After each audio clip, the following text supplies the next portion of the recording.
Você já parou para pensar que tudo aquilo em que você acredita pode ser uma grande mentira? E se a Bíblia, o livro mais famoso e influente da história da humanidade, fosse, na verdade, uma farsa? Esse é um questionamento que divide opiniões, desperta emoções intensas e muitas vezes é evitado por conta do medo de enfrentar as possíveis respostas. Mas eu preciso que você fique comigo até o final deste vídeo. O que vou compartilhar hoje vai mexer profundamente com a sua forma de pensar e pode transformar completamente sua visão sobre a Bíblia. Antes de começarmos, quero que você saiba que este vídeo não é uma crítica destrutiva à Bíblia ou às crenças das pessoas. A intenção aqui é trazer reflexão e análise. Afinal, estamos falando de um livro que moldou culturas, sociedades e até mesmo a história da humanidade. No entanto, para entender sua relevância, precisamos olhar para ele com olhos críticos e sem preconceitos. O título deste vídeo pode ser polêmico, mas tenha em mente que a intenção é explorar as dúvidas e mistérios que cercam a Bíblia há séculos. A Bíblia, como você sabe, não é um livro qualquer. Ela é composta por 66 livros, no caso das versões protestantes, ou 73, no caso das versões católicas. Esses textos foram escritos por dezenas de autores em línguas diferentes, como hebraico, aramaico e grego, e ao longo de mais de 1000 anos.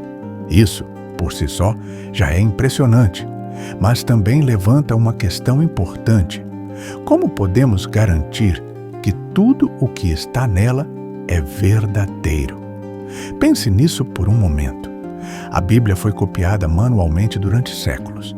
Antes da invenção da imprensa por Gutenberg no século XV, cada cópia era feita por escribas, que poderiam cometer erros ou até mesmo alterar partes do texto de forma intencional ou não. Esses erros e alterações acumulados ao longo do tempo poderiam ter mudado o significado original de várias passagens. Será que isso já não seria suficiente para questionarmos sua autenticidade? Agora, vamos falar sobre o Concílio de Nicéia. Você já ouviu falar dele? Esse foi um dos momentos mais marcantes na história da Bíblia.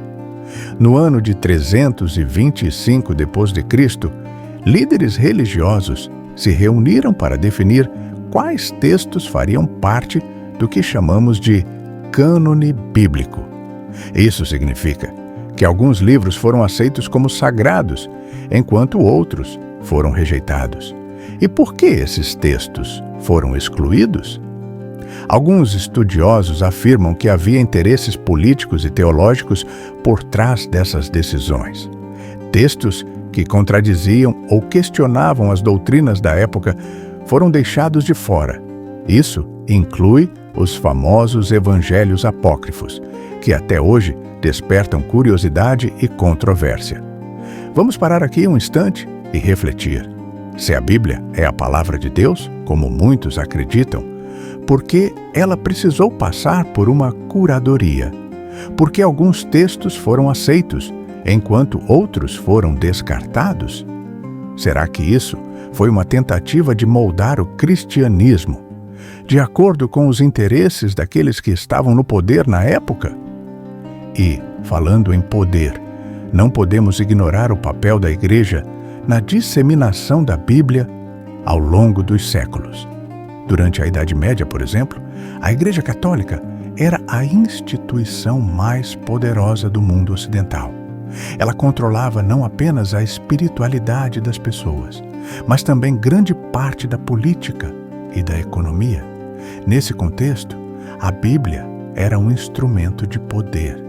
Ela era escrita em latim, uma língua que a maioria da população não entendia. Isso significava que apenas os líderes religiosos tinham acesso direto às suas mensagens. Será que isso foi uma coincidência? Ou será que era uma forma de garantir que o povo seguisse as interpretações da Igreja sem questionar?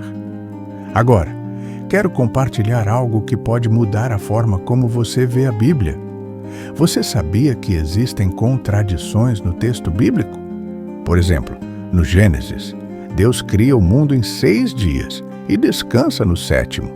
Mas a ciência nos diz que o universo tem cerca de 13,8 bilhões de anos e que a vida na Terra evoluiu ao longo de bilhões de anos. Como conciliar essas duas versões da criação? E não é só isso. Existem passagens em que Deus é descrito como amoroso e misericordioso, enquanto em outras ele aparece como um ser vingativo e punitivo. Um exemplo claro é a história do dilúvio, em que Deus decide destruir quase toda a humanidade. Isso levanta uma questão intrigante. Será que estamos lidando com 2 deuses diferentes? Ou será que a Bíblia é uma coleção de narrativas humanas que refletem as percepções de Deus em diferentes épocas e contextos? Outro ponto que merece atenção é a questão dos evangelhos apócrifos. Esses textos, como o Evangelho de Tomé e o Evangelho de Maria Madalena, trazem visões diferentes sobre Jesus e seus ensinamentos. Alguns desses textos sugerem, por exemplo, que Jesus tinha uma relação especial com Maria Madalena, algo que nunca é mencionado nos evangelhos oficiais. Será que esses textos foram excluídos porque contradiziam a visão tradicional de Jesus como uma figura divina e sem relacionamentos pessoais? E aqui entramos em um tema polêmico: a relação entre ciência e religião. Durante séculos, muitos acreditaram que essas duas áreas eram incompatíveis. Quando Galileu Galilei afirmou que a Terra girava ao redor do Sol, ele foi acusado de heresia pela Igreja. Isso gerou a impressão de que a Bíblia contradiz a ciência. Mas será que é isso mesmo? Ou será que estamos interpretando o texto de forma literal, quando ele deveria ser lido como uma coleção de metáforas e alegorias? Muitos estudiosos defendem a ideia de que a Bíblia não deve ser vista como um manual científico ou histórico, mas como um livro espiritual. Ela não tem a intenção de explicar como o universo funciona, mas sim de trazer mensagens sobre o sentido da vida, a moralidade e a nossa relação com o divino. Quando lemos a história da criação, talvez o objetivo não seja nos ensinar como o mundo foi criado, mas sim nos levar a refletir sobre nossa origem e propósito. E é aqui que chegamos a um ponto crucial. Será que estamos lendo a Bíblia da maneira certa? Será que não estamos perdendo o verdadeiro significado de suas mensagens ao nos concentrarmos em questões literais e históricas? Agora, quero que você pense comigo. A Bíblia, em última análise, é um livro sobre pessoas. Ela fala de personagens como Abraão, Moisés, Davi, Maria e Jesus, que enfrentaram desafios e buscaram respostas para as grandes questões da vida. Esses personagens são apresentados de forma tão humana que é impossível não se identificar com eles. Eles tiveram dúvidas, cometeram erros, enfrentaram medos. E isso é o que torna a Bíblia tão poderosa. Ela é um reflexo da jornada humana.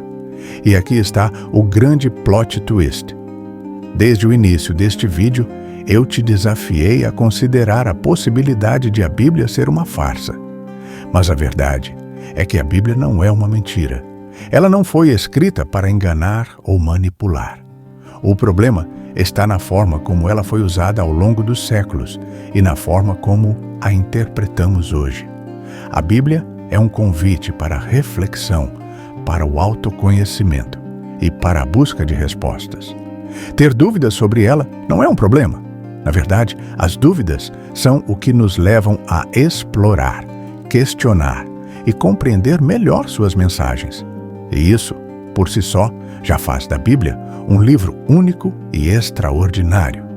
Então, agora eu te pergunto, o que você acha? A Bíblia é apenas um livro antigo, cheio de histórias ultrapassadas?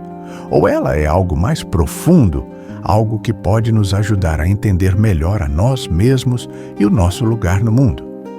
Me conta nos comentários. Eu quero muito saber sua opinião. E se você chegou até aqui, quero te pedir um favor. Deixe seu like, se inscreva no canal e ative o sininho para não perder nenhum vídeo. E tem mais conteúdo esperando por você. Clique no vídeo que está aparecendo na tela agora mesmo, porque eu sei que você vai adorar. Muito obrigado por assistir e até a próxima.